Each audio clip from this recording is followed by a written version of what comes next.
안녕하세요. 책한민국입니다. 오늘 소개할 책은 숨결이 바람될 때. 지은이는 폴 칼라니티. 1977년 뉴욕에서 태어났다. 스탠퍼드 대학에서 영문학과 생물학을 공부했고 영문학 석사 학위를 받았다. 예일 의과대학원에 진학해 의사의 길을 걸었다. 졸업 후에는 모교인 스탠퍼드 대학 병원으로 돌아와 신경외과 레지던트 생활을 하며 박사 후 연구원으로 일했다. 연구 업적을 인정받아 미국 신경외과 학회에서 수여하는 최우수 연구상을 수상하기도 했다. 최고의 의사로 손꼽히며 여러 대학에서 교수 자리를 제안받는 등 장밋빛 미래가 눈앞에 펼쳐질 무렵 그에게 암이 찾아왔다. 환자들을 죽음의 문턱에서 구해오던 36살의 젊은 의사가 하루아침에 자신의 죽음과 맞닥뜨리게 된 것이다. 의사이자 환자의 입장에서 죽음에 대한 독특한 철학을 보인 그는 힘든 투병 생활 중에도 레지던트 과정을 마무리하는 등 삶에 대한 의지를 놓지 않았다. 약 2년간의 투병 기간 동안 시간은 얼마나 남았는가, 떠나기 전에 라는 제목의 에세이를 각각 뉴욕타임스와 스탠퍼드 메디슨에 기고했고 독자들의 엄청난 반향을 불러일으켰다.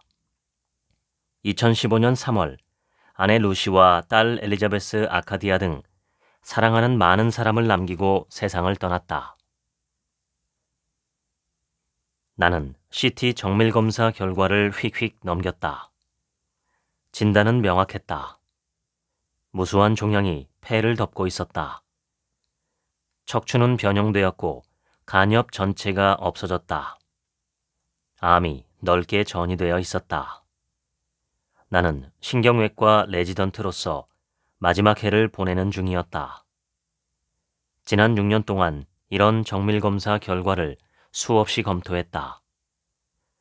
하지만 이번 검사 결과는 이전과는 다른 의미를 지녔다. 그 사진은 내 것이었다. 옆에는 내과 의사인 아내 루시가 있었다. 루시는 마치 대본이라도 읽듯 조용히 물었다. 진단이 바뀔 가능성이 있을까? 아니, 내가 대답했다. 소염 진통제를 적당량 복용하면 하루 종일 버틸만 했다. 의과대학원 학생에서 신경외과 교수로 가는 여정이 거의 끝나가고 있었다. 혹독한 수련 기간도 벌써 10년이 지났고 이제 15달만 더 버티면 지겨운 레지던트 생활과 완전한 이별이었다. 나는 상급자들로부터 인정받고 있었고 전국 규모의 권위 있는 상도 받았으며 여러 인류 대학에서 교수 자리를 제안받기도 했다. 36살에 나는 정상에 올랐다. 드디어 약속의 땅이 눈앞에 보였다. 그런데 몇 주 뒤 가슴에 심한 통증이 여러 차례 느껴졌다. 일하다 뭔가에 부딪혔나? 늑골에 살짝 금이라도 간 걸까? 밤에 혼이불을 흠뻑 적실 만큼 땀을 많이 흘리기도 했다. 체중도 다시 줄기 시작했다. 79kg이던 체중이 순식간에 66kg까지 내려갔다. 기침이 끊임없이 이어졌다. 의심의 여지가 거의 없었다. 나는 결코 의사가 되지 않으리라 확신했다. 나는 집 바로 위에 사막 고원에 팔다리를 쭉 뻗고 누워 느긋하게 쉬는 중이었다. 그날 아침 여러 의사 친척 중 한 명인 삼촌이 대학 진학을 앞둔 내게 어떤 직업을 선택할 생각이냐고 물었을 때 그 질문은 내 귀에 들어오지도 않았다. 굳이 대답을 하라면 아마 작가라고 말했으리라. 내가 아는 의학이란 부재였다. 구체적으로 말하자면 아버지의 부재. 내 어린 시절 아버지는 늘 새벽에 출근하고 밤늦게 돌아와 식은 음식을 데워 먹었다. 내가 10살 때 아버지는 우리를 데리고 맨해튼 북쪽의 오밀조밀하고 풍족한 동네인 뉴욕주 브롱크스빌에서 애리조나주 킹맨으로 이사했다. 킹맨은 2개의 산맥에 둘러싸인 사막의 계곡 도시였고 외지 사람들은 대개 다른 도시로 가다가 기름이나 넣으러 들리는 곳 정도로 알고 있었다. 아버지는 그곳의 태양이나 저렴한 생활비 아니면 심장병 전문으로 개업할 수 있는 기회에 이끌렸을 것이다. 아버지는 환자들에게 아주 헌신적이었고 덕분에 곧 지역 공동체에서 존경받는 인물이 되었다. 늦은 밤이나 주말에야 얼굴을 보는 아버지는 부드러운 애정과 차가운 근엄함을 함께 보여주었다. 우리를 안고 볼에 입을 맞추며 해주는 말이 어찌나 냉정하던지. 최고가 되는 건 아주 쉬운 일이란다. 최고인 사람을 찾아서 그 사람보다 1점만 더 받으면 돼. 다른 아버지들은 어떻게 자식들을 대하는지 모르겠지만 나는 만약 이것이 의사가 치러야 하는 대가라면 너무 지나치다고 생각했다. 수풀이 별로 없는 넓은 가로수길과 과자가게가 있는 북동부의 교외에서 살았던 내게 바람 부는 야생의 사막은 이질적이면서도 매혹적인 광경이었다. 사막은 공포가 가득한 곳이었다. 타란툴라, 늑대거미, 갈색 은둔거미, 바크 전갈, 전갈부치, 진해, 다이아몬드백, 사이드와인더, 모하비 방울뱀 등이 우글거렸다. 결국 이런 놈들이 익숙해지다 못해 편해지기까지 했다. 모래바람 속 어디에 진실이 있는지 정확히 아는 사람은 없다. 터무니없어 보이는 지역 속설들 속에 진실처럼 느껴지는 것도 있기 때문이다. 예를 들면 신발 속에 전갈이 들어갔는지 꼭 확인하라 같은 지역 속설은 분명 합리적이었다. 16살이 되면서 나는 동생인 집안을 학교까지 태워다주는 일을 맡았다. 어느 날 아침 늘 그랬듯 시간을 지체했다.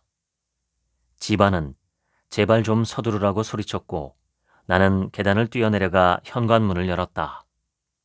그 순간 졸고 있는 방울뱀을 거의 밟을 뻔했다.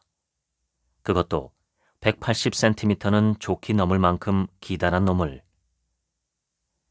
문간에 또아리를 튼 방울뱀을 중이면 그 짝과 새끼들이 복수하려고 찾아와 영원히 둥지를 튼다는 지역 속설이 있었기에 나와 집안은 뱀을 치우기로 마음먹고 제비 뽑기를 했다. 운이 좋은 쪽은 삽을, 그렇지 못한 쪽이 두꺼운 정원용 장갑을 끼고 베갯잇을 들기로 했다. 우리는 가까스로 베갯잇 안에 뱀을 집어넣었다. 그런뒤 나는 해머 던지기 선수처럼 베갯잇을 사막 한가운데로 휙 던졌다. 어린 시절 우리에게 가장 큰 수수께끼는 아버지가 왜 애리조나의 킹맨이라는 사막 도시로 가족을 데려가기로 결심했을까가 아니라 어떻게 어머니를 이사하도록 설득했을까 하는 것이었다. 아버지와 어머니는 인도 남부에서 뉴욕으로 그야말로 세계를 가로지르는 사랑의 도주를 했다.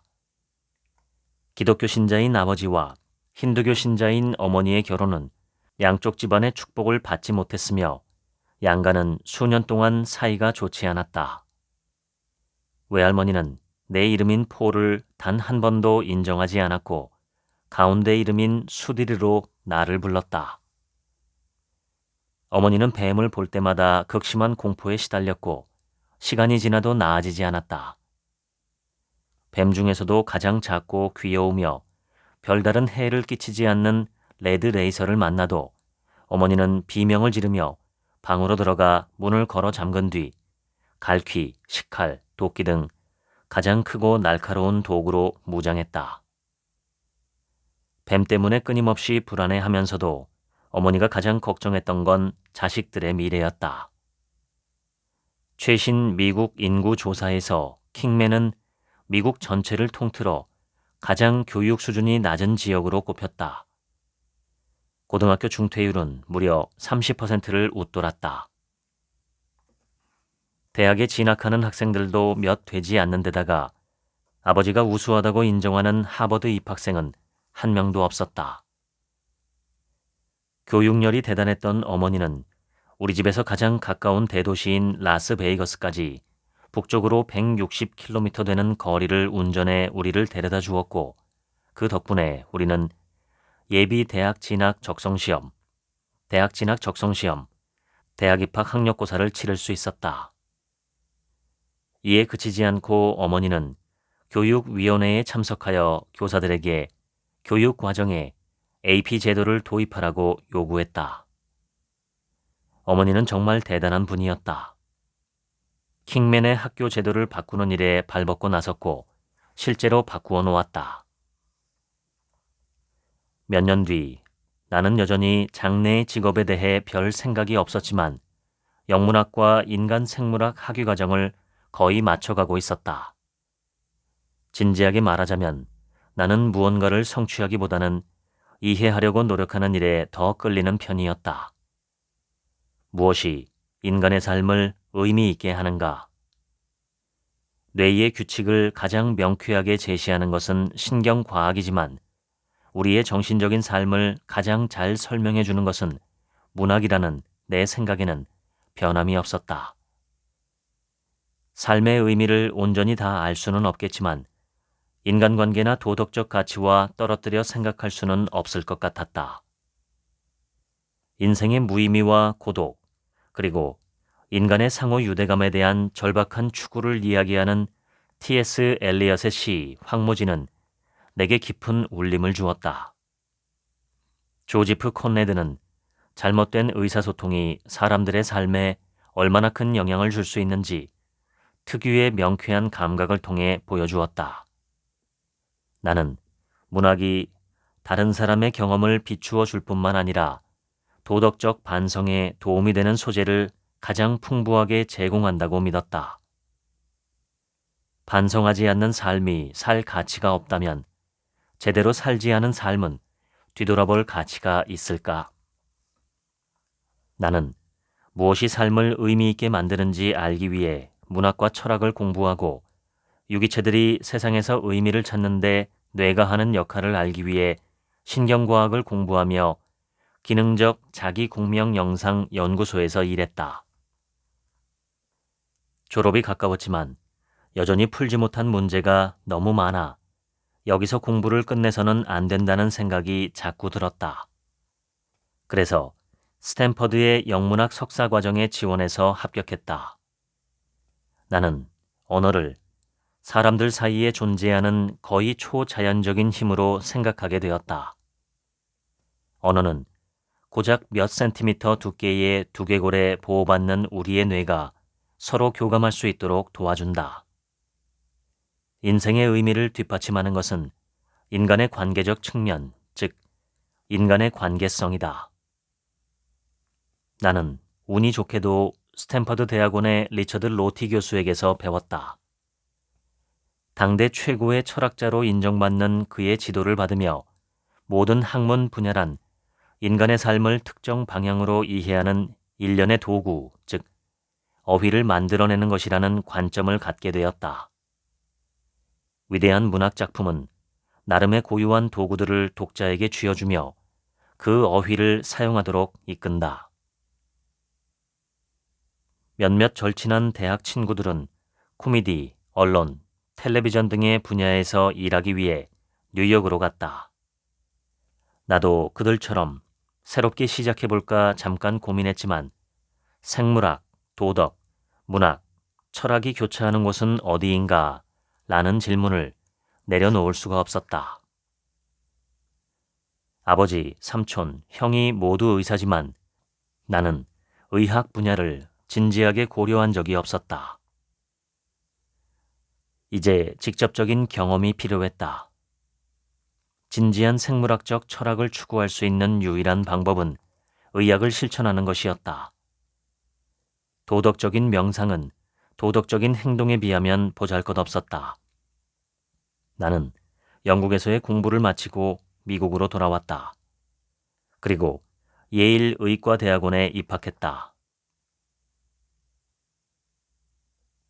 처음으로 시체를 해부할 때 묘한 기분이 들 것 같지만 기이하게도 모든 것이 평소와 다를 바 없게 느껴진다. 메스는 아주 날카로워서 피부를 자른다기보다는 지퍼를 여는 느낌이 든다. 피부가 열리고 그 아래에 숨겨진 금단의 힘줄이 드러나면 단단한 각오가 무색하게도 불시의 무안함과 흥분을 느끼게 된다.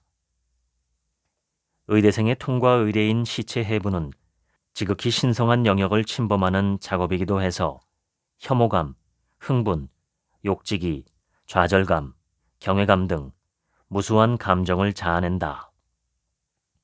하지만 시간이 지나면 단조로운 수업 과정의 하나가 된다. 훈련에 임할 때는 눈앞의 시체를 반대로 생각한다. 마네킹은 진짜 사람으로, 진짜 시체는 가짜로. 하지만 첫날엔 도저히 그럴 수가 없다. 푸른 길을 살짝 띈 채 부풀어 오른 내 첫 시체를 보았을 때 그는 확실히 죽어 있었지만 또한 완전한 인간이기도 했다.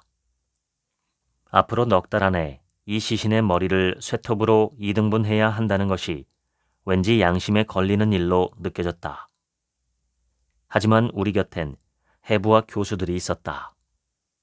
그들은 우리에게 시체의 얼굴을 한번 잘 보고 천을 덮어두면 작업이 한결 쉬울 거라고 조언했다. 얼굴을 천으로 덮어놓고 이름도 모른 채 해부 실습을 했지만 그래도 시신에게서 인간성이 갑자기 느껴질 때가 있다. 시체의 위를 절개하여 열었다가 채 소화되지 않은 모르핀 알약 2정을 발견한 적이 있다. 생전에 그는 홀로 고통스럽게 죽어가며 약병의 뚜껑을 더듬어 이 약을 꺼냈을 것이다. 해부실 환경을 가장 잘 아는 사람들, 즉 의사들은 사체 기증을 거의 하지 않는다. 그렇다면 기증자들은 실제 상황을 얼마나 알고 있을까? 한 해부학 교수는 내게 이런 말을 했다. 수술을 할 때도 의사가 환자한테 그 끔찍한 세부 사항들을 낱낱이 얘기하지는 않잖나. 그랬다간 환자가 수술에 동의하지 않을지도 모르니까. 기증자들이 정보를 충분히 제공받는다 해도 그리 기분이 좋을 리는 없다. 부모님이나 조부모님이 시시껄렁한 농담이라 하는 22살짜리 의대생들에게 토막난다고 생각하면 얼마나 견디기 힘들겠는가. 실제로 해부 도중에 기증자의 아들이 와서 절반쯤 해부된 어머니의 시신을 돌려달라고 하는 일도 있었다. 그의 어머니는 기증에 동의했지만 아들은 어머니가 그런 꼴을 당한다는 걸 도저히 견딜 수가 없었던 것이다. 기증자는 아들의 바람대로 가족에게 돌아갔다. 해부실에서 우리는 시체를 하나의 사물로 대상화하여 문자 그대로 장기, 조직, 신경, 근육으로만 바라보았다. 실습 첫날 나는 시체에서 드러나는 인간성을 부정하지 못했다. 하지만 사지의 피부를 벗겨내고 작업을 방해하는 근육을 가르고 폐를 꺼내고 심장을 잘라서 열고 간엽을 제거하고 나면 이런 조직 더미를 인간으로 인식하기가 힘들었다. 어쩌다 한 번씩 반성의 순간이 찾아오면 우리는 마음속으로 시체들에게 사과했다. 죄의식을 느껴서가 아니라 느끼지 못했다는 사실 때문에. 해부를 단순한 악으로 치부할 수는 없다. 시체 해부뿐 아니라 모든 의학은 신성한 영역을 침범한다. 의사는 상상할 수 있는 모든 방법을 동원하여 환자의 신체를 침입해 들어간다. 그리고 환자의 가장 취약하고 가장 신성하며 가장 은밀한 부분을 들여다본다. 그런 다음 환자를 회복시켜 세상으로 돌려보낸 뒤 다시 그에게서 빠져나온다. 신체를 물질이자 구조로 보는 것과 인간의 극심한 고통을 줄이는 일은 동전의 양면과도 같다. 나는 스탠퍼드에서 영문학을, 케임브리지에서 의학의 역사를 공부하며 죽음을 이해하기 위해 그 많은 시간을 쏟아부었지만 결국 답을 찾지 못했다. 죽음이란 직접 대면해야만 알 수 있는 거라는 확신이 들었다.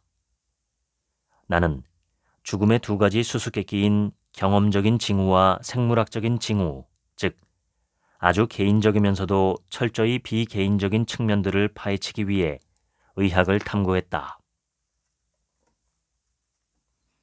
의과대학원 4학년이 되자 많은 동기들이 방사선과나 피부과 같은 덜 고된 분야를 전공으로 선택하기 시작했다. 이런 상황이 어리둥절해서 다른 유명 의과대학원의 경우는 어떤지 알아봤더니 별로 다르지 않았다. 대부분의 학생들은 근무 일정이 좀 더 여유롭고 연봉은 더 높고 스트레스는 덜한 느긋한 생활을 즐길 수 있는 전공 분야로 눈을 돌렸다. 입학 논술에서 그들이 내세웠던 이상주의는 물러지거나 아예 사라졌다. 졸업이 가까워지자 예일대학의 전통에 따라 우리는 졸업식 선서를 작성했다. 히포크라테스, 마이모니데스, 오슬러를 비롯해 위대한 의학계 선조들의 격언들을 섞어서 썼는데 일부 학생들은 의사보다 환자의 이익을 중시하자는 표현을 빼자고 주장했다. 나머지 학생들은 이 논의가 오래 지속되지 못하도록 막았다. 그 표현은 결국 끝까지 남았다. 나는 이런 자기중심주의가 의학의 본질에 상반된다고 생각하면서도 그런 주장에 합리적인 면도 있다고 보았다. 실제로 99%의 사람들이 연봉, 근무 환경, 근무 시간을 고려하여 직업을 선택한다. 그러나 원하는 생활 방식에 중점을 두고 선택하는 건 직업이지 소명이 아니다. 나는 모든 이가 언젠가는 마주치기 마련인 삶과 죽음과 의미가 서로 교차하는 문제들은 대개 의학적 상황에서 발생한다는 것을 깨달았다. 실제로 이런 문제들과 마주치면 필연적으로 철학적이고 생물학적인 주제를 파고들게 된다. 인간은 유기체이고 물리 법칙에 복종해야 하며 슬프게도 그 법칙에는 엔트로피의 증가도 포함되어 있다. 질병은 분자의 탈선에서 비롯된다. 삶의 기본적인 요건은 신진대사이며 그것이 멈추면 인간은 죽는다. 모든 의사가 질병을 치료하는 동안 신경외과의는 정체성이라는 혹독한 용광로 속에서 일한다. 모든 뇌수술은 필연적으로 인간의 본질인 뇌를 조작하며 뇌수술을 받는 환자와 대화할 때는 정체성의 문제에 직면할 수밖에 없다. 요점은 단순히 사느냐 죽느냐가 아니라 어느 쪽이 살만한 가치가 있는가이다. 만약 당신이나 당신의 어머니가 몇 달 더 연명하는 대가로 말을 못한다면 어떤 선택을 할 것인가?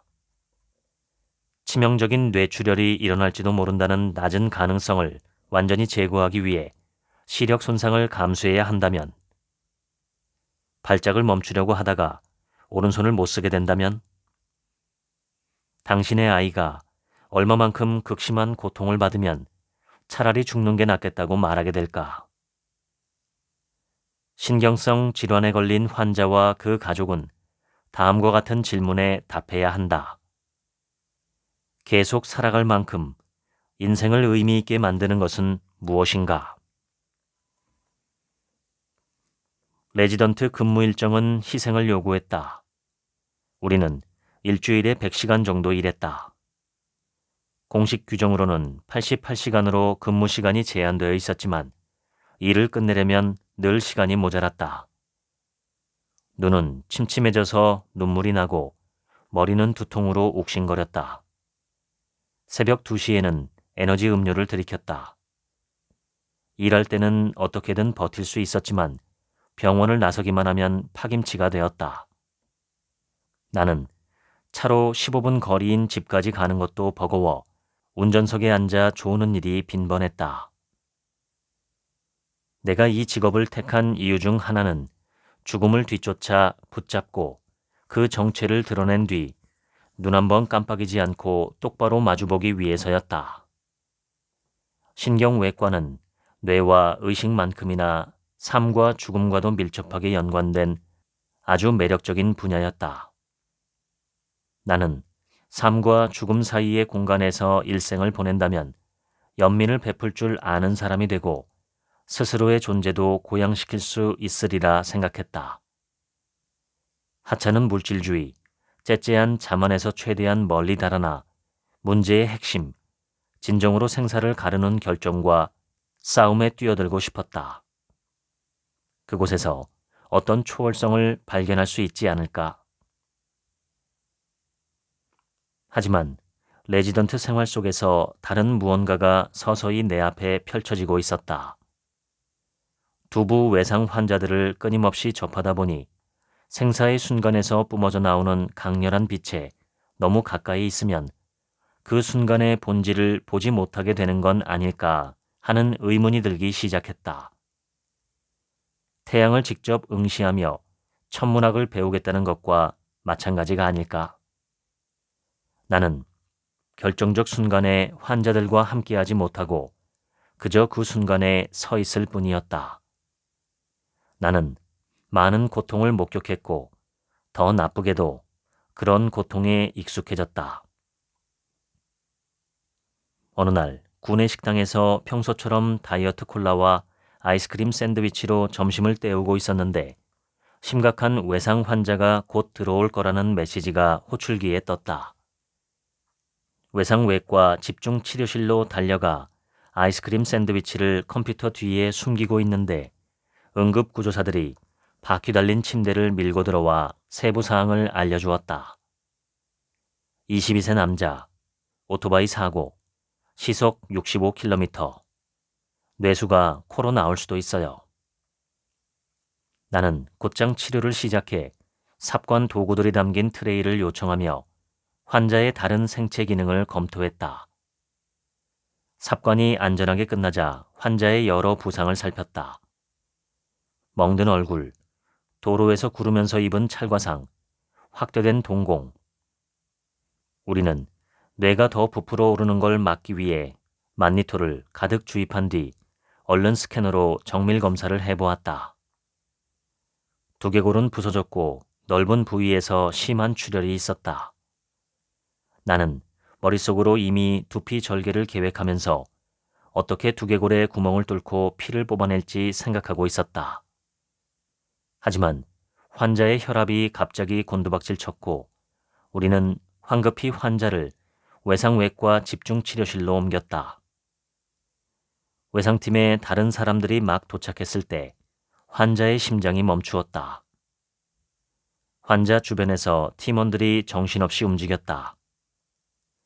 허벅지에 넓적다리 동맥으로 카테터가 들어가 관들이 흉부 깊숙이 삽입되고 정맥으로 약물이 주입되었다. 그러는 내내 우리는 혈액이 계속 순환되게 하려고 그의 가슴을 주먹으로 쳤다. 그리고 30분 뒤 우리는 그가 숨을 거둘 수 있도록 치료를 멈췄다.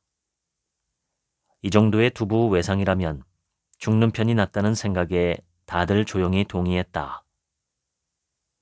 가족들이 숨이 거둔 환자를 보러 들어올 때 나는 외상외과 집중치료실을 빠져나왔다. 그때 문득 기억이 났다. 내 다이어트 콜라, 내 아이스크림 샌드위치. 나는 내가 구할 수 없었던 환자 대신 아이스크림 샌드위치를 구하러 외상외과 집중치료실로 유령처럼 슬그머니 다시 들어갔다. 가족이 사망한 환자에게 작별 인사를 건넬 때 나는 이에 낀 초콜릿 칩을 떼어내며 굉장히 맛있다고 생각했다. 의사로 지낸 짧은 시간 동안 도덕적으로 나아지기는커녕 퇴보한 건 아닌가 하는 생각이 들었다. 이 즈음 나는 좀 더 유능하고 노련한 레지던트가 되어 있었다. 마침내 조금은 숨을 돌릴 여유가 생겼고 이제는 필사적으로 매달리지 않아도 됐다. 그리고 내가 맡은 환자의 안녕에 대한 전적인 책임을 받아들이게 되었다. 큰 병은 환자는 물론이고 가족 전체의 삶을 바꾸어 놓는다. 하지만 뇌질환은 거기에 난해하고 신비한 분위기가 더해진다. 아들의 죽음만으로도 부모의 정돈된 세계는 뒤집혀버린다. 그런데 환자의 뇌는 죽었고 몸은 따뜻하고 심장도 여전히 뛰고 있다니 이보다 더 이해할 수 없는 일이 있을까? 수술에 성공하려는 헌신적인 노력에는 큰 대가가 따랐고 그 과정에서 생기는 불가피한 실패는 참기 힘든 죄책감을 안겨주었다. 이런 부담감은 의학을 신성하면서 동시에 불가능한 영역으로 만든다. 의사는 다른 사람의 십자가를 대신 지려다가 때론 그 무게를 못 이겨 스스로 무너지고 마는 것이다. 대다수 사람, 심지어 가장 가까운 동료라도 신경외과 레지던트 생활이 얼마나 힘든 블랙홀인지 제대로 이해하지 못한다. 내가 좋아하던 간호사 중 한 명이 어느 날 밤 길고도 어려운 치료의 마무리를 돕기 위해 밤 10시까지 근무한 후 내게 물었다. 내일 쉬니까 참 다행이에요. 선생님도 쉬세요? 아니요. 그래도 늦게 출근한다거나 그 비슷한 건 있겠죠? 보통 몇 시에 출근하세요? 새벽 6시요. 매일이요? 네, 매일이요. 주말에도? 묻지 마세요. 수술실에서의 시간이 재미있는 점은 정신없이 전속력으로 움직이든 차근차근 나아가든 시간이 어떻게 흘러가는지도 전혀 모른다는 것이다. 하이데거의 말처럼 지루함이 시간의 흐름을 의식하는 것이라면 수술은 그와 정반대이다. 고도로 집중하다 보니 시계바늘이 제멋대로 움직이는 것처럼 보인다. 2시간이 마치 1분처럼 느껴진다. 마지막 일이 끝나기 전까지는 하루가 얼마나 길었는지, 얼마나 힘들었는지 실감나지 않는다. 한 번은 늦은 밤에 신경외과 담당의와 함께 뇌줄기 기형을 치료하기 위한 후두하 두개골 절제술을 하게 되었다. 가장 까다로운 신체 부위를 다루어야 하는 극도로 정밀성을 기해야 하는 수술이다.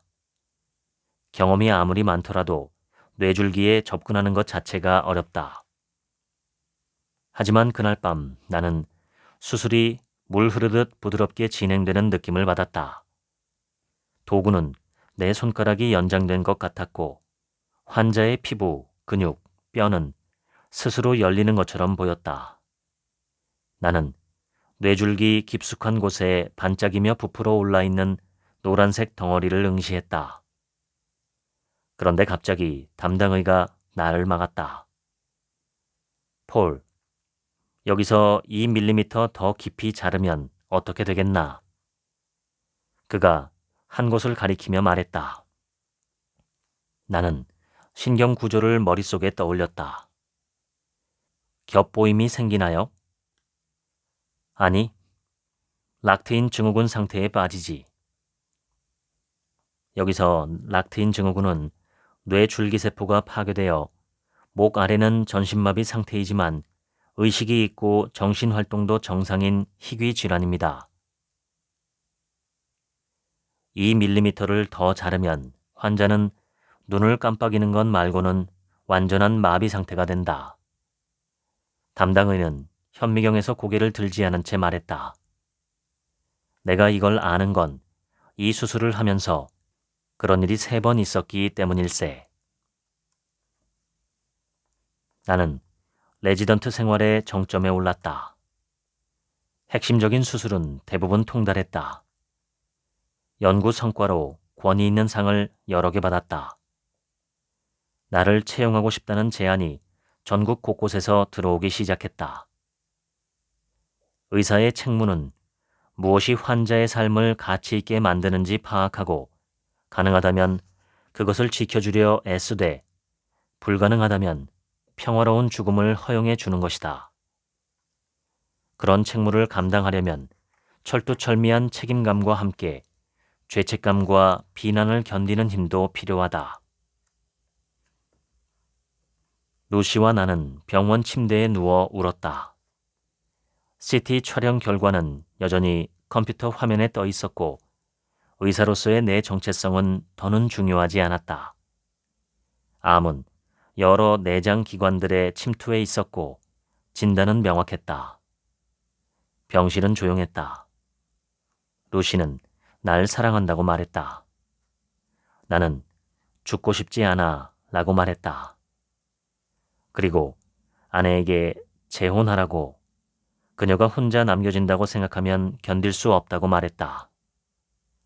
나는 담보 대출을 이자가 더 낮은 것으로 당장 바꿔야 한다는 말도 했다. 우리는 가족들에게 전화를 하기 시작했다. 내 병은 삶을 변화시킨 게 아니라 산산조각 내버렸다. 누군가가 내 앞길에 폭탄을 떨어뜨린 것 같은 기분이었다. 폐암 진단은 확정되었다. 일하는 동안 무척 익숙했던 죽음이 이제 내게 구체적인 현실로 다가왔다. 나는 마침내 죽음과 대면하게 되었지만 아직 죽음의 정체를 명확하게 알 수 없었다. 지난 몇 년 동안 내가 치료했던 수많은 환자들이 남긴 발자국을 보고 따라갈 수 있어야 할 텐데 기로에선 내 앞에 보이는 거라곤 텅 비고 냉혹하고 공허하고 하얗게 빛나는 사막뿐이었다. 내 가족과 친구들은 재빨리 의학계 인맥을 동원해서 미국 최고의 폐암 종양학 전문의를 수소문했다. 답변은 빠르게 돌아왔고 거의 만장일치에 가까웠다. 에마는 전국 규모의 명망 높은 암 자문위원회 소속 폐암 전문가로 세계적인 수준의 종양학 전문의였다.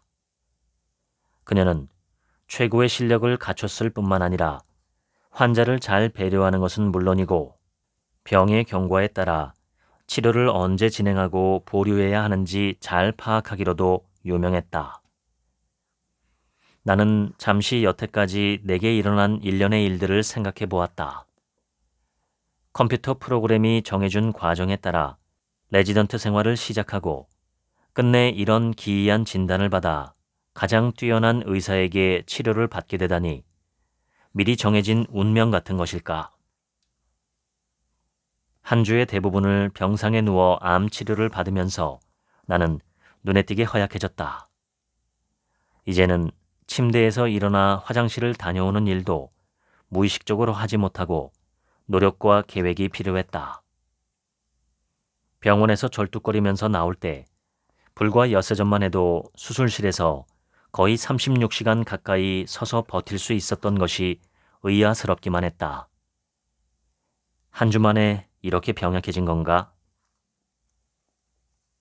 나는 앉아서 의과 대학원 시절 루시와 함께 찍은 사진을 물끄러미 바라보았다. 우리는 춤을 추며 웃고 있었다. 그 사진을 보고 있자니 너무 슬펐다. 이 두 사람은 자신들이 얼마나 무너지기 쉬운 존재인지도 모르고 함께할 인생을 계획했다. 내 친구인 로리는 교통사고로 숨을 거뒀을 때 약혼자가 있었다. 이 편이 더 잔인할까?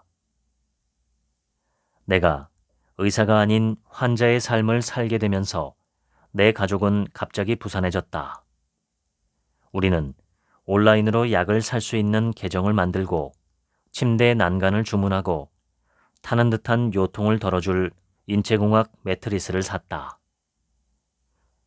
며칠 전만 해도 내년엔 수입이 6배 늘겠구나 예상하면서 세웠던 우리의 재정 계획이 이젠 위태로워 보였고 거기에 더해 내가 죽은 뒤에도 루시를 지켜주려면 이런저런 새로운 재정적 장치가 필요한 것 같았다.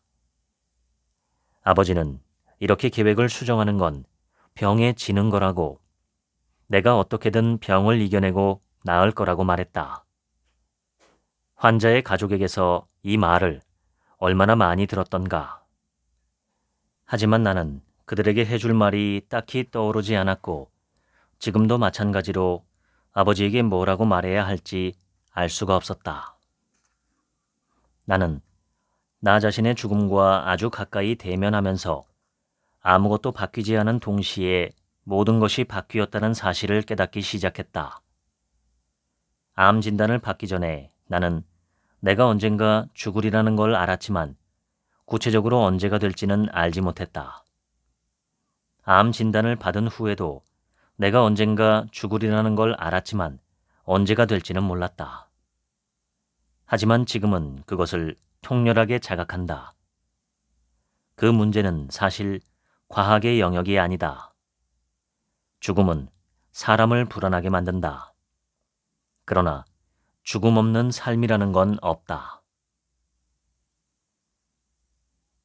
의학적으로 불투명했던 부분이 서서히 뚜렷해지고 있었다.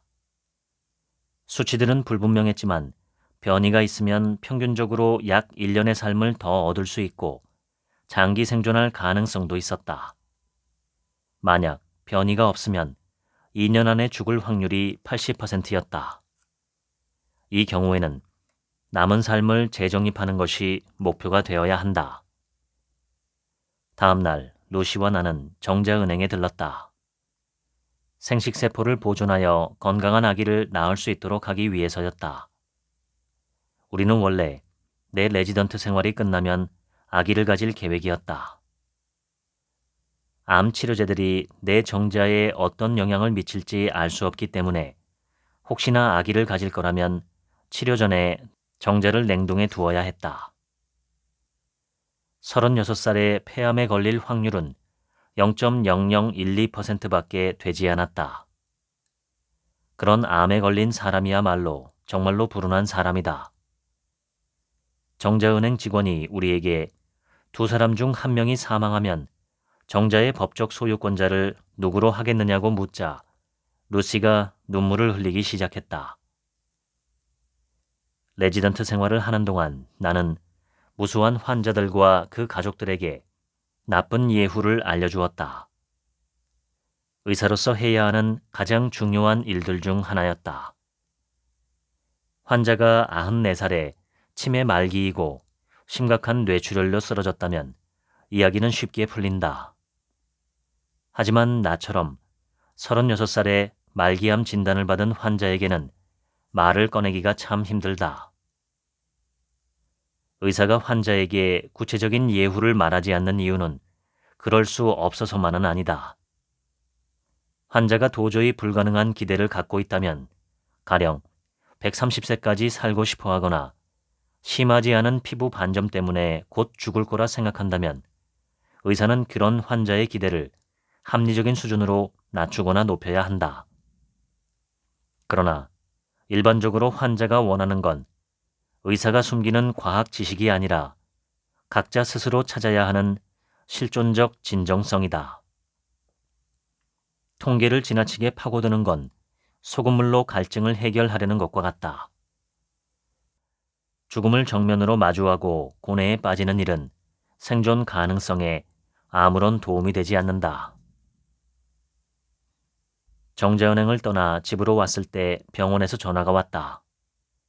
치료 가능한 변이라는 결과가 나왔다는 소식이었다.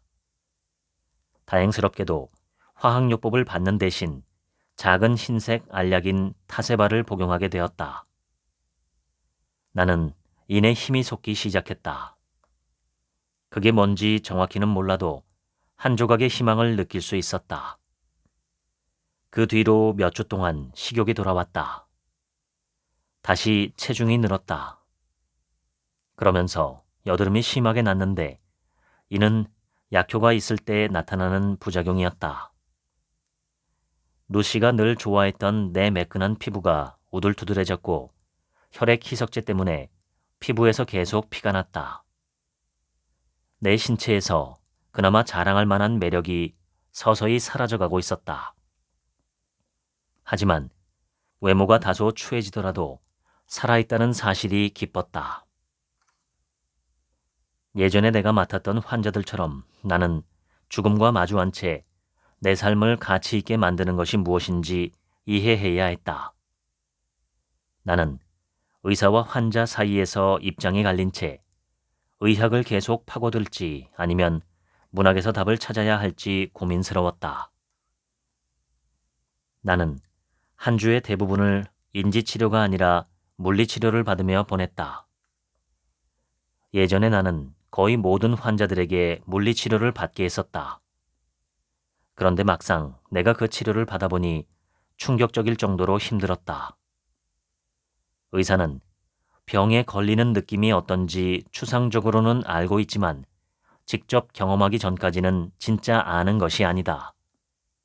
그건 사랑에 빠지거나 아이를 갖는 것과 비슷하다. 11년 동안 병원에 몸담으면서도 나는 고통의 구체적인 느낌을 전혀 알지 못했다. 물리치료에서 나는 엮기가 아니라 겨우 두 다리를 들어 올리고 있었다. 진이 빠지고 굴욕적이었다. 엮기를 들고 운동 횟수와 시간을 늘리며 나는 토할 지경이 될 때까지 내 몸을 몰아붙였다. 2달 뒤에는 30분을 앉아 있어도 피곤하지 않았다. 이것은 승리일까 패배일까? 나는 에마와 만나는 날들을 고대하기 시작했다. 그녀의 진료실에 있으면 본래의 나로 돌아간 것 같은 느낌이 들었다. 진료실 밖으로 나오면 내가 누군지 알 수가 없었다. 일에서 손을 놓았기 때문에 신경외과 의사이자 과학자이며 전도 유망한 청년이라는 정체성을 느낄 수가 없었다. 쇠약해진 몸으로 집에만 있으니 루시에게 남편 노릇을 제대로 못하고 있는 건 아닌가 두려웠다. 나는 내 삶의 모든 문장에서 주어가 아닌 직접 목적어가 된 기분이었다. 의사였을 땐 행위의 주체이자 원인이었으나 환자인 나는 그저 어떤 일을 당하는 대상일 뿐이었다. 죽음에 직면하고 보니 더 미뤄선 안 되고 급하게 결정해야 할 문제들이 많았다. 그 중에서도 가장 중요한 일은 아이를 가져도 되는가 하는 것이었다. 부모가 되고 싶은 마음이야 둘 다 간절했지만 상대방을 생각하지 않을 수 없었다. 루시는 내게 몇 년의 시간이 더 남아있기를 바랐지만 내 예후를 잘 알고 있었기에 남은 시간을 아버지로 보낼 것인지에 대한 결정은 최종적으로 내가 내려야 한다고 생각했다. 나는 아기가 생기면 우리 가족에게 큰 기쁨이 되리라는 걸 알았다. 게다가 내가 죽은 뒤 루시에게 남편도 아기도 없을 거라고 생각하면 견딜 수가 없었다. 하지만 나는 최종적인 결정은 루시가 내려야 한다고 고집을 부렸다. 결국 그녀 혼자 아기를 키워야 할 텐데 내 병이 악화되면 나까지 돌보느라 더 힘들 것이었다. 몇 년 전 나는 다윈과 니체가 한 가지 사실에 동의했다는 생각이 들었다. 생물을 규정짓는 특징은 생존을 향한 분투라는 것이다. 삶을 이와 다르게 설명하는 건 줄무늬 없는 호랑이를 그리는 거나 마찬가지다. 수년을 죽음과 함께 보낸 후 나는 편안한 죽음이 반드시 최고의 죽음은 아니라는 사실을 깨달았다. 우리는 아기를 갖기로 한 결정을 양가에 알리고 가족의 축복을 받았다. 우리는 죽어가는 대신 계속 살아가기로 다짐했다. 치료를 시작하고 나서 6주 후 나는 타세바의 효과를 알아보기 위해 CT 촬영을 했다. 전엔 무수한 종양이 얼룩덜룩하게 퍼져 있던 내 폐는 위협에 있는 1cm 혹을 제외하고는 깨끗했다. 내 척추는 확실히 낫기 시작했다. 안도감이 몰려왔다. 암은 이제 안정세였다. 그 주말에 스탠퍼드 신경외과 동문 모임이 있었고 나는 거기에 참석하면 예전의 나로 어느 정도 돌아갈 수 있을 거라는 기대감에 부풀었다. 하지만 막상 그 자리에 있어 보니 지금의 내 삶이 예전과 얼마나 다른지 더욱더 실감날 뿐이었다. 내 주변은 온통 성공, 가능성, 야심으로 가득했다. 사람을 녹초로 만드는 8시간의 수술도 서서 견딜 수 있는 동료들과 선배들은 이제 나와는 다른 삶의 궤도를 따라 맹렬히 달리고 있었다. 아무도 내게 앞으로의 계획을 묻지 않아서 다행이었다. 아무런 계획도 없었으니 말이다. 의사 시절 나는 중병에 걸린 환자들이 마주친 문제들을 어느 정도 이해했었고 바로 이런 순간을 그들과 함께 깊이 파고들기를 원했었다. 그렇다면 죽음을 이해하고 싶었던 청년에게 불치병은 완벽한 선물이 아닌가. 죽음을 실제로 겪는 것보다 죽음을 더 잘 이해할 수 있는 방법이 어디 있겠는가. 하지만 나는 그것이 얼마나 힘들지, 또 얼마나 많은 영역을 탐구하고 조사하고 정리해야 할지 전혀 모르고 있었다. 나 자신의 죽음을 대면하는 일이 이토록 혼란스러울 줄은 미처 몰랐다. 죽음의 단조로운 황무지에서 방황하던 나는 수많은 과학 연구들, 세포 내 분자 통로, 생존 통계의 끝없는 곡선에 아무 흥미를 느끼지 못했고 결국 다시 문학을 읽기 시작했다. 죽음에 관한 글이라면 뭐든 읽었다.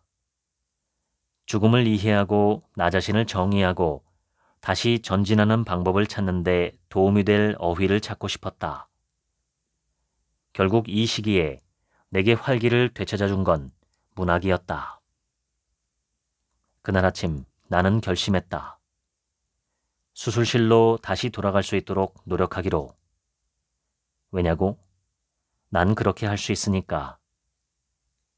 그리고 지금과는 다른 방식으로 사는 법을 배워야 한다.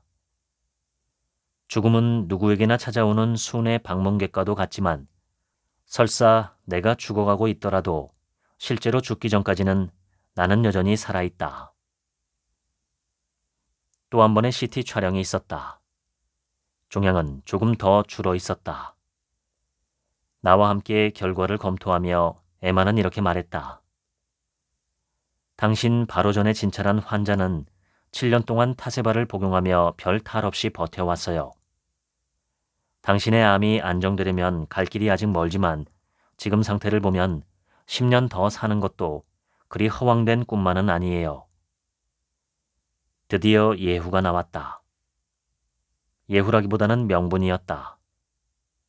신경외과로 일상의 삶으로 돌아가겠다는 내 결심을 뒷받침해줄 명분이었다.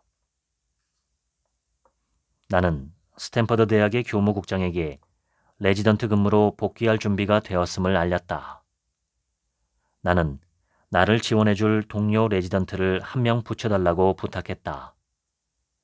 그리고 하루에 한 건의 수술만 맡을 예정이었다. 우리는 신중하게 차근차근 진행하기로 했다. 수술 일정이 나왔고 나는 특히 자신 있는 측두엽 절제 수술에 배정되었다. 그 후 몇 주 동안 나는 체력이 계속 좋아졌고 점점 더 능수능란하게 수술을 하게 되었다.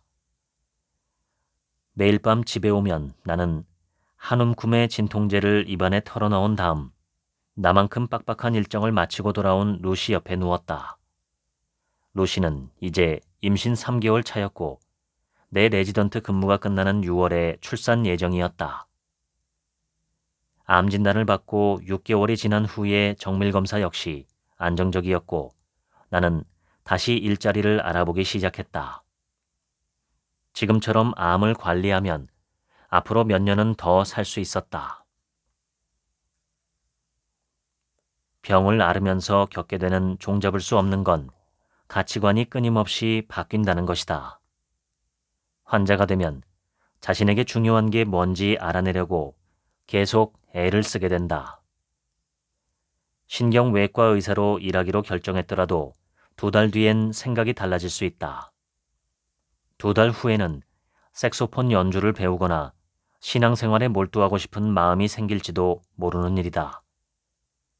죽음은 단 한 번 있는 일이지만 불치병을 안고 살아가는 건 계속 진행되는 과정이다. 나는 문득 내가 슬픔의 5단계, 즉 부정, 분노, 협상, 우울, 수용. 이것을 다 이미 겪었지만 역순으로 거슬러 올라갔다는 생각이 들었다. 암 진단을 받았을 때 나는 죽음을 맞을 각오가 되어 있었다. 불만도 없었고 현실을 받아들였다. 그런데 그렇게 빨리 죽지 않을 수도 있다는 사실이 분명해지자 우울해졌다. 분명 희소식이었지만 혼란스럽고 기이할 정도로 맥이 빠졌다. 통계 수치를 봐도 나는 12개월 혹은 120개월을 더 살 수 있을지도 몰랐다. 중병에 걸리면 삶의 윤곽이 아주 분명해진다.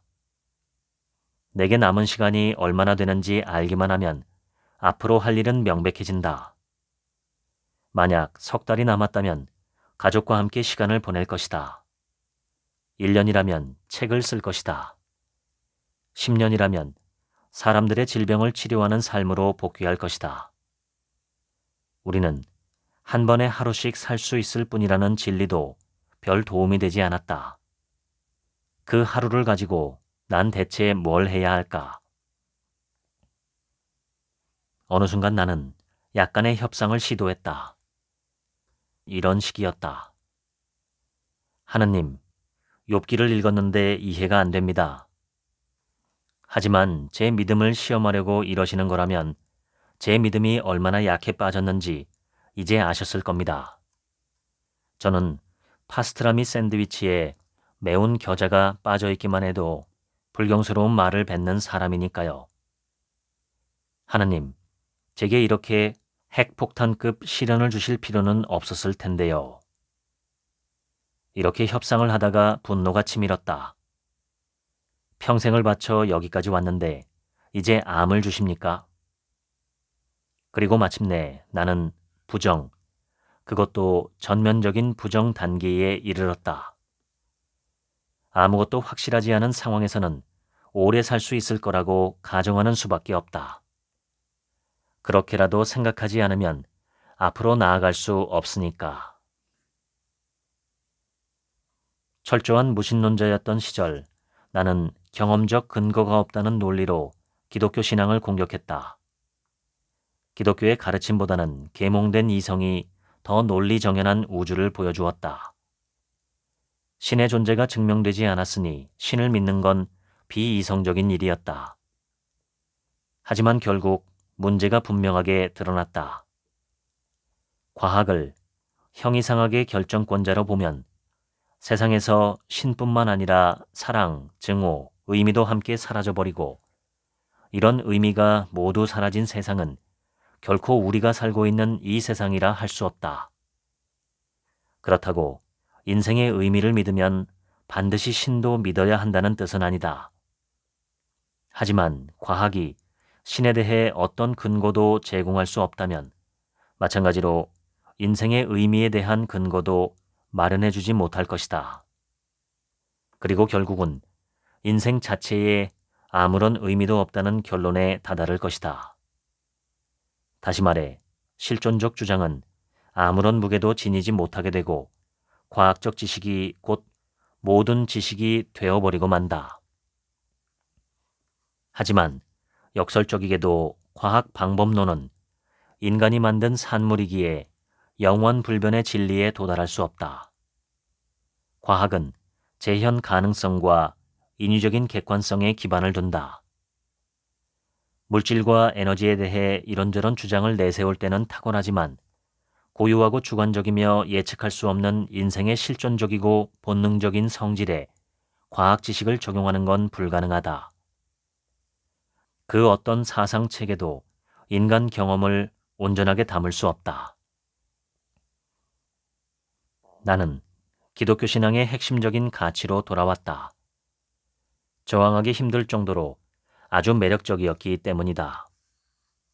결국 우리 각자는 커다란 그림의 일부만 볼 수 있을 뿐이다. 인류의 지식은 한 사람 안에 담을 수 없다. 그것은 우리가 서로 맺는 관계와 세상과 맺는 관계에서 생성되며 결코 완성되지 않는다. 나는 신경외과 사무실에서 방사선 검사 결과를 보여주는 기계 옆에 앉아 있었다. 예전의 결과와 오늘 촬영한 결과를 비교하면서 유아용 플립북을 보는 것처럼 빠르게 이미지를 넘겼다. 달라진 게 없어 보였다. 이전에 있던 종양들이 정확히 그대로... 아니 잠깐만. 나는 이미지를 되돌려 다시 자세히 살폈다. 거기에 그것이 있었다. 새로운 커다란 종양이 우중엽을 채우고 있었다. 나는 화나지도 겁먹지도 않았다. 정말로 그랬다. 그것은 태양과 지구 사이의 거리처럼 객관적 사실이었다. 앞으로 받게 될 치료는 더 힘들 것이고 오래 살 가능성은 더 희박해졌다. 다시 한번 나는 의사에서 환자로, 주체에서 객체로, 주어에서 직접 목적으로 돌아왔다. 새롭게 발견된 암은 투약으로 공격 가능한 변이가 아니어서 화학요법만이 유일한 치료법이고 치료는 월요일부터 시작된다고 했다. 나는 정맥주사를 꽂은 채 편한 의자에 앉아 기다렸다. 여러 가지를 혼합하여 만든 약을 주입하려면 4시간 반이 걸렸다. 다음 날 곧바로 효과가 나타나기 시작했다. 아주 피곤했고 온몸이 나른했다. 큰 즐거움이었던 식사는 이제 바닷물을 마시는 일처럼 되어버렸다. 나는 중환자실로 옮겨졌다. 나는 다시 깨어나 세상을 민감하게 의식하게 되었지만 형편없이 시들어버렸다. 피골이 상접해서 마치 살아있는 엑스레이 사진 같았다. 고개를 드는 것조차 힘이 들었다. 물잔 하나 들어올릴 때도 양손을 써야 했다. 죽음은 예상보다 느리게 올지도 모르지만 원하는 것보다는 분명 빠르게 닥쳐올 것이다. 오늘과 내일을 거의 구분할 수 없게 되자 시간이 정지된 것처럼 느껴지기 시작했다. 지금이 몇 시인지, 오늘이 무슨 요일인지 아무런 의미가 없었다. 모든 사람이 유한성에 굴복한다. 이런 과거 완료 상태에 도달한 건 나뿐만이 아니리라. 대부분의 야망은 성취되거나 버려졌다. 돈, 지위, 전도서의 설교자가 설명한 그 모든 허영이 시시해 보인다. 바람을 쫓는 것과 같으니 말이다. 하지만 절대 미래를 빼앗기지 않을 한 가지가 있다. 우리 딸 KD. 나는 KD가 내 얼굴을 기억할 정도까지는 살 수 있었으면 좋겠다. 이 아이에게 내가 해줄 수 있는 말은 단 하나뿐이다. 그 메시지는 간단하다. 내가 죽어가는 아빠의 나날을 충만한 기쁨으로 채워줬음을 빼놓지 말았으면 좋겠구나. 아빠가 평생 느껴보지 못한 기쁨이었고 그로 인해 아빠는 이제 더 많은 것을 바라지 않고 만족하며 편히 쉴 수 있게 되었단다. 지금까지 숨결이 바람될 때 읽어드렸습니다. 오늘 하루치 생각은 없습니다. 들어주셔서 감사합니다.